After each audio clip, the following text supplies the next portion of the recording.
आदर्श शिक्षयित्री को अवसरकालीन विदायी संबर्धना। सर्गिपाली सरकारी उच्च विद्यालय परिसर में सोमवार एक अवसरकालीन संबर्धना सभा अनुष्ठित हो जाइछि। जणे कर्मनिष्ठ आदर्श शिक्षयित्री भावे परिचिता सुवर्ण पटेल को एही अवसरकालीन सभारे उत्साहित संबर्धना ज्ञापन करा जाइछि।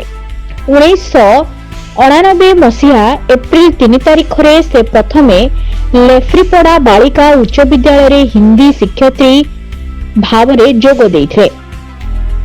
सेठारु बदली होई 2010 मसीहा जुलाई 18 तारिख ठारू सर्गिपाली बालिका उच्च विद्यालय निजको जड़े आदर्श शिक्षयित्री भावे परिचित कराई कर्तव्य संपादना करी 2025 जुलाई मास 23 तारिख रे अवसर ग्रहण करिसेंती। विद्यालय प्रधान शिक्षयित्री नमिता पटेल को सभापतित्व रे आयोजित अवसरकालीन संबर्धना सभारे मुख्य अतिथि भावे सुंदरगढ़ सदर विधायक जोगेश कुमार सिंह, विशिष्ट अतिथि भावे सर्गिपाली जमीदार प्रताप नारायण सिंह, सम्मानित अतिथि भावे शिक्षाविद सुब्रत मिश्र, जोगेश्वर पटेल, प्रदीप पटेल, खितेश्वर शाह और जाग्यसेनी पांडे प्रमुख जोग देइथिले।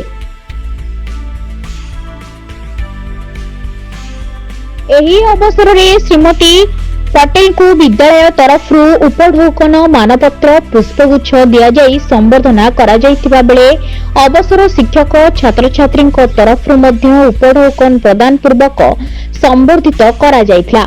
आयोजित सभारे शिक्षक विजय शंकर साहू मंच परिचालना करथिबा बेले शिक्षक वीरकिशोर मिश्र, आलोक पटेल सह समस्त शिक्षक शिक्षयित्री कार्यक्रम रे सहयोग करथिले। सुंदरगढ़ संजीव पाढ़ी रिपोर्ट, प्रयास ओडिशा न्यूज। रिपोर्ट प्रयास ओडिशा न्यूज। ओडिशा न्यूज को अपडेट पाई शेयर, लाइक, सब्सक्राइब करंतु।